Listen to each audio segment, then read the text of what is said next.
What's up, pretty people? My name is Kay, and today I'm going to be talking about the meal kit delivery service Green Chef and their vegan options. And I'm going to be giving my honest opinion and review of what I think after getting a box of meals last week. So yeah, let's get into it.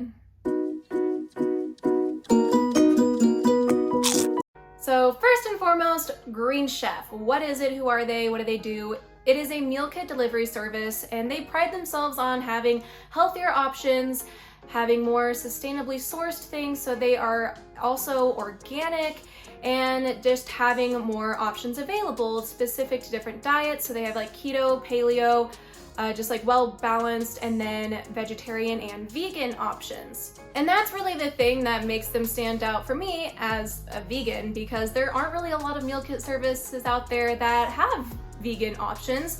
So of course I had to give it a shot, and I'm gonna kind of talk about what I thought of having a week of meals delivered to me from Green Chef and what I think about the service as a whole. So before I get into the specifics of whether or not getting the Green Chef delivery service as a vegan is worth it, I'm going to walk you guys through the 3 meals that I got last week. That way you guys can see in a real life perspective what it's like to cook and prepare, and my honest first bite taste opinion.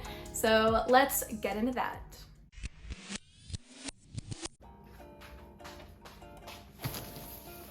So it is Wednesday. I got my Green Chef box in the mail. I got 3 different meals for this week, so let's open her up and see what we're working with.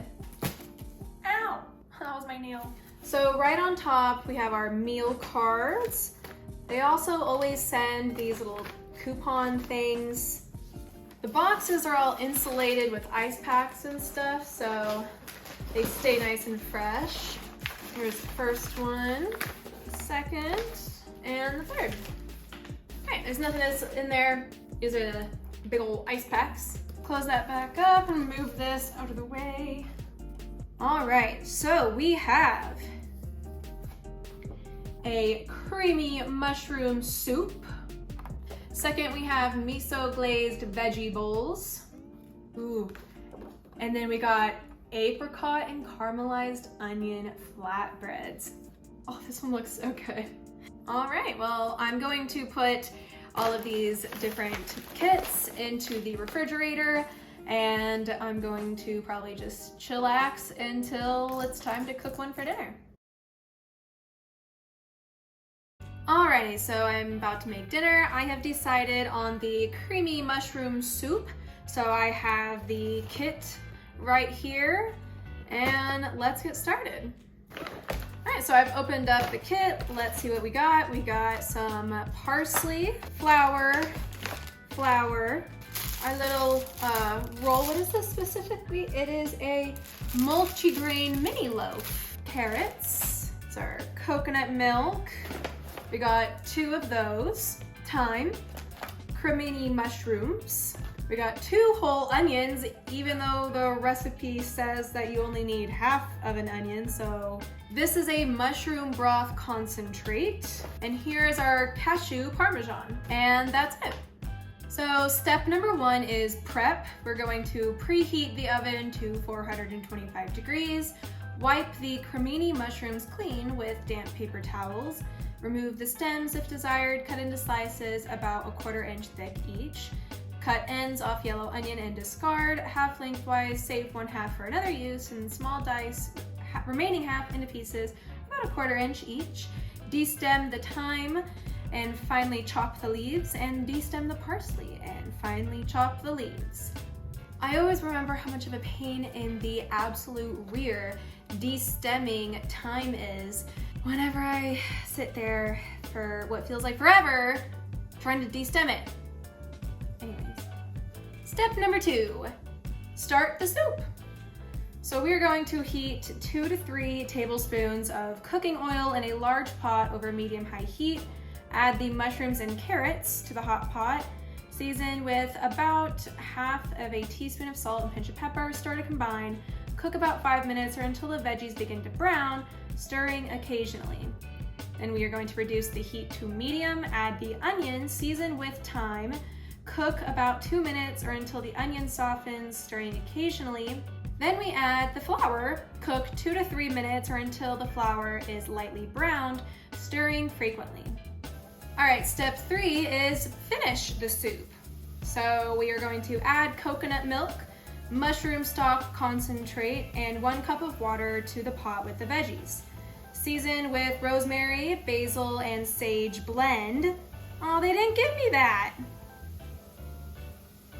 Oh, that didn't come in the box. They gave us an extra onion and then forgot to give us our rosemary, basil, and sage blend. Well, I have dried versions of all of those, so I guess I'll just put a little bit of all of those in there, huh? So season with rosemary, basil, and sage, about half a teaspoon of salt and pepper, stir to combine, bring to a boil, then reduce heat to medium-low, cook 12 to 15 minutes or until broth reduces by about half and the soup thickens, stirring occasionally. All right, step number 4 is to make the croutons. You're going to large dice the multi-grain mini loaf into pieces, about 3/4 inch each. Place the bread and cashew parmesan into a medium bowl. Drizzle with about a tablespoon of cooking oil, season with parsley, salt, and pepper, and stir to coat. Spread bread out in a single layer on a foil-lined baking sheet and toast for 5 to 8 minutes or until the bread is crisp and lightly browned. So of course, last but not least, step number 5 is plate your dish. We're going to divide the creamy mushroom soup between the bowls, garnish with the Parmesan croutons, and enjoy. All right, the croutons and everything are topped up there, so let's give her a taste.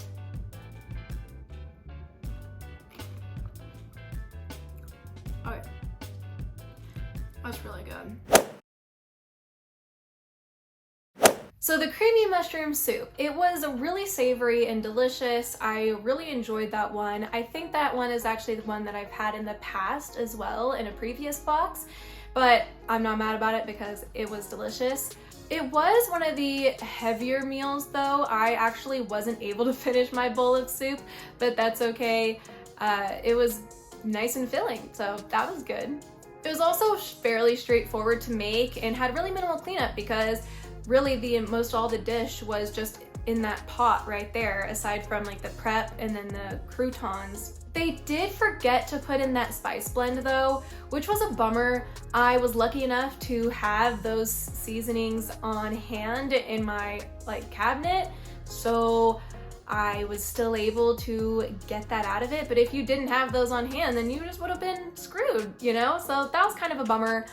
And that is not the first time that that's happened. In previous boxes before, there's been on the, offhand occasion, a kit that was missing an ingredient that made it to where oh, well, that would have been nice to have, but now I just kind of have to work around that. So that's a bummer. It doesn't happen all the time, but it happened this time and oh well. So tonight for dinner, I'm going to be making the apricot and caramelized onion flatbreads. I'm really, really excited for this one, so let's go in. All right, I got our kit right here, so let's open it up and see what we are working with. All right, so here are our flatbreads, kale, carrots, an onion. With all the onions that they send us, I'm gonna have such a stash. Some red pepper flakes, dried apricots, thyme, cashew parmesan, roasted red peppers, balsamic vinegar, apricot jam, and sliced almonds.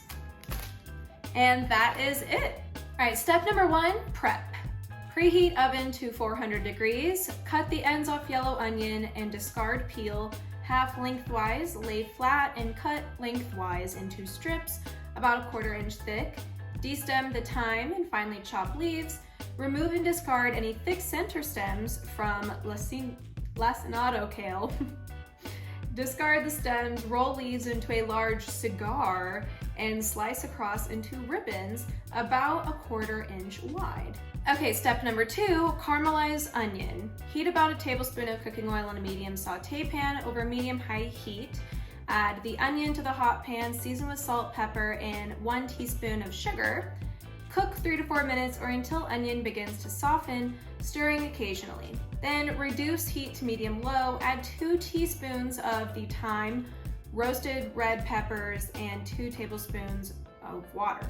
Cook 5 to 6 minutes or until the onion is lightly browned, stirring occasionally. Step number 3 is toast the flatbreads. This one's fairly straightforward. We're just gonna place the flatbreads on a lightly oiled foil-lined baking sheet. Bake for 5 to 7 minutes or until flatbreads are lightly toasted.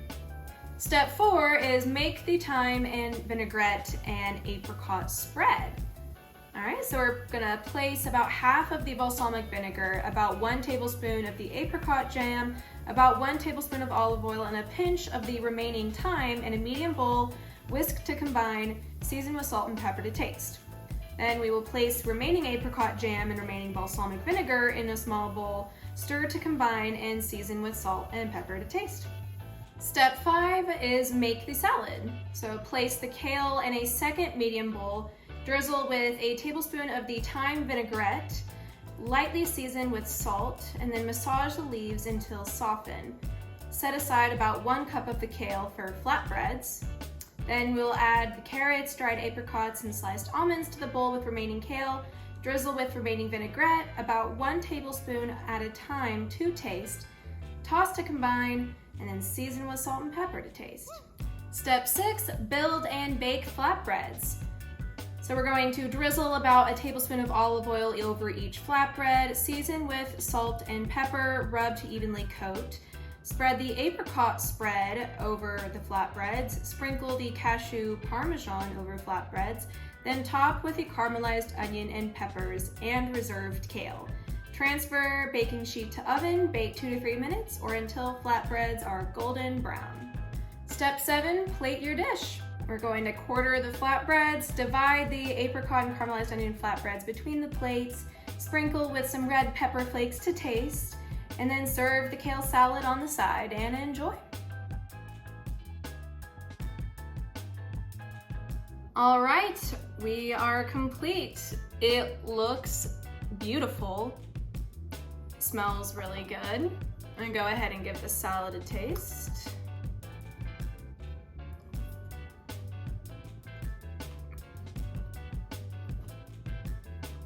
I do like the vinaigrette that I made for that. That was really good. All right, and now for the true test, the flatbread. All right, here we go.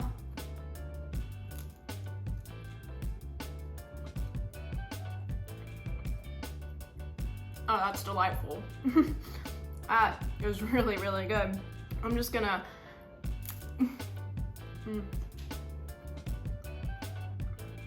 happy food dance. That was so good. Okay, well, I'm gonna go devour this now. So I'll see you for lunch tomorrow.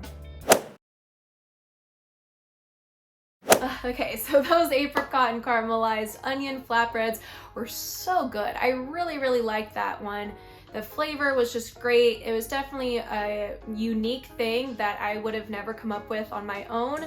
So it was really nice and it was so delicious. I really liked the salad too. The dressing that had the apricot in it as well was really, really nice. This meal was a little bit more involved though and required more cleanup just because there was so many different bowls and things that I was using to get it all made, and so it was a little bit more involved and time consuming in that sense as well, because if you're including cleanup into that time consumption, yeah, there's more stuff that was dirty. So, but the unique flavors and just overall just like 10 out of 10 awesome deliciousness. that was I could have used way better adjectives there, but you get the point. I really liked it.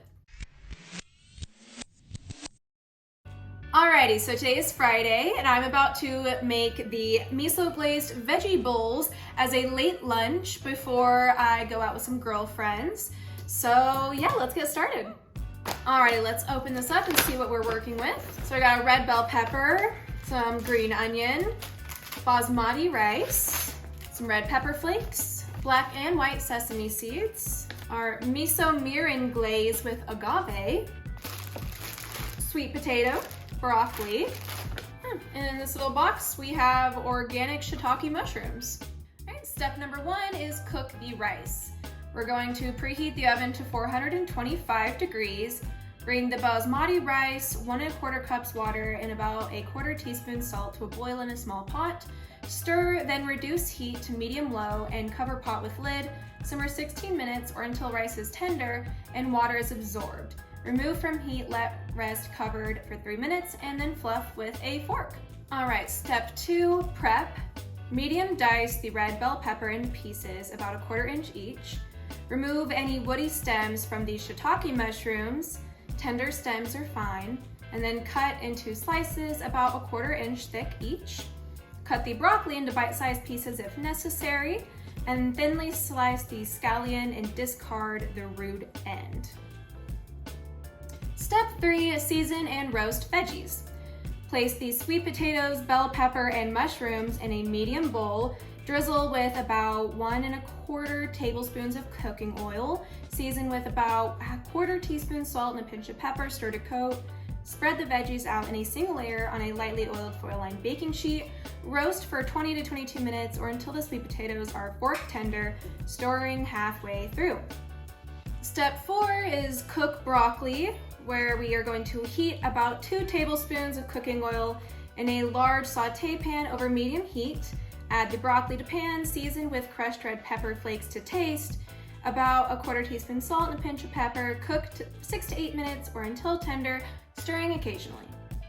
All right, everything is almost done, so step 5 will be plate your dish.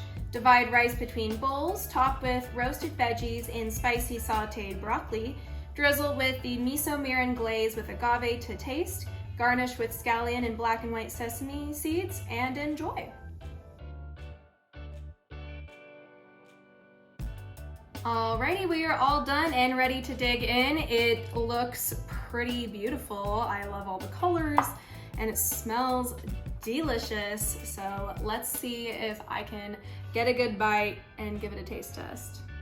Try to get a little bit of all the good stuff.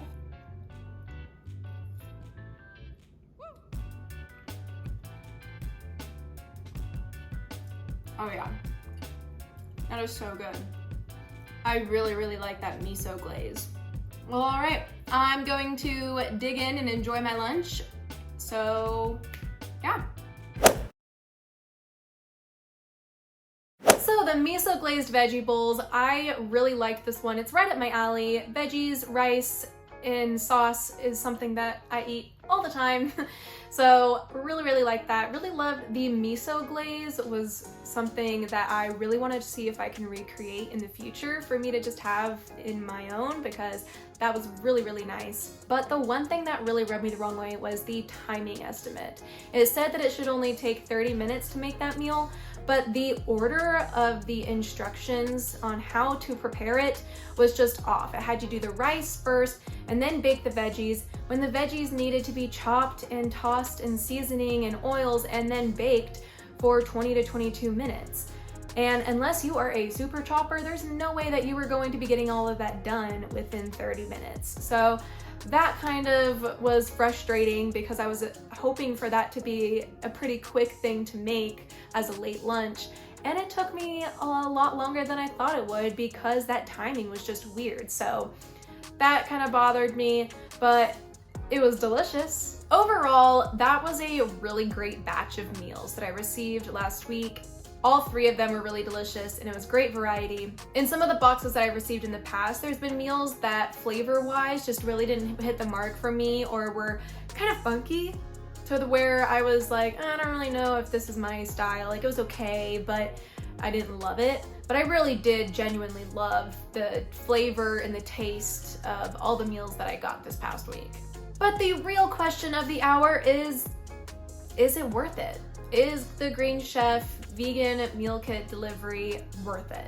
So one of the things that Green Chef really prides itself on, and they put it on the box, it's all over their websites and their advertising, is that they are the most sustainable meal kit service. All of the produce and things that they are sending you are organic, which is really nice. I really appreciate that, and I try to buy organic as much as I can at the grocery store, so that's really nice. But as for the sustainability front, that is something that is iffy to me.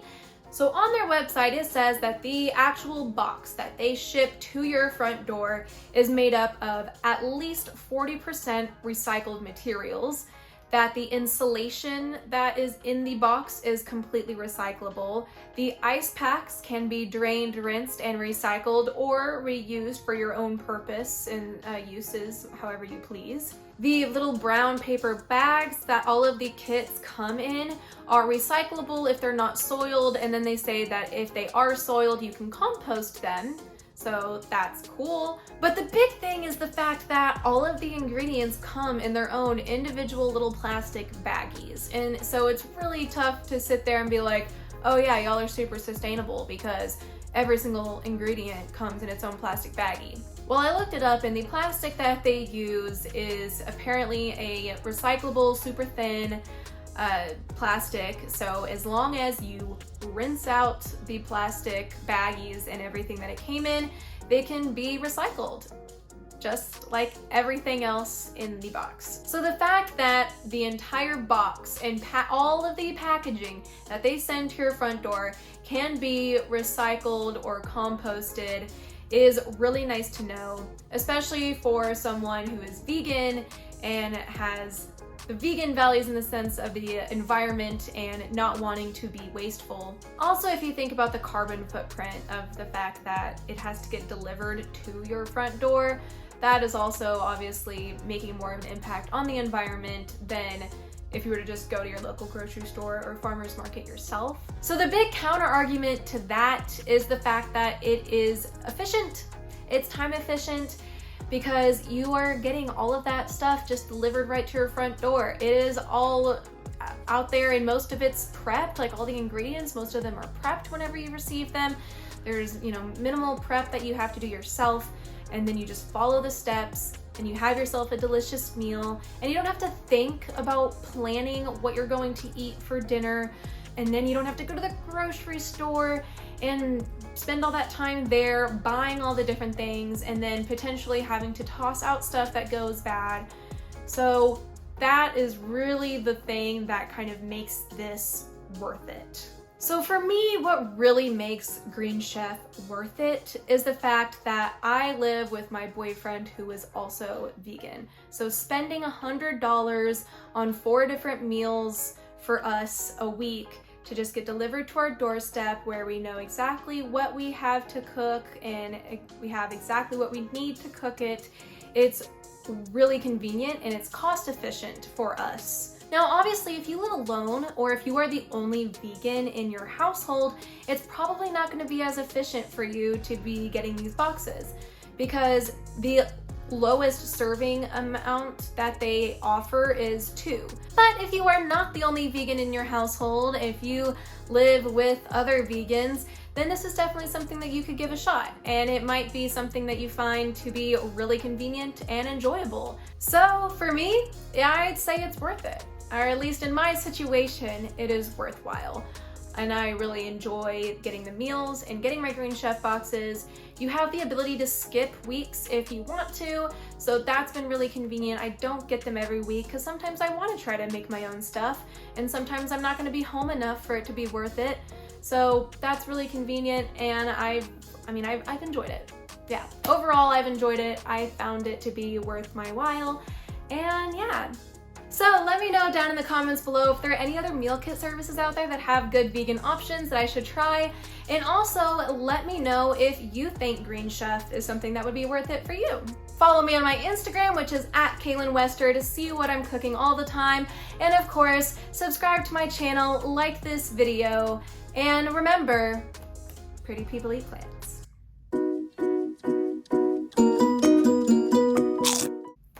So the creamy mushroom soup being the first one of the box that I cooked, cooking of them and my eating of them, and so that way you can kind of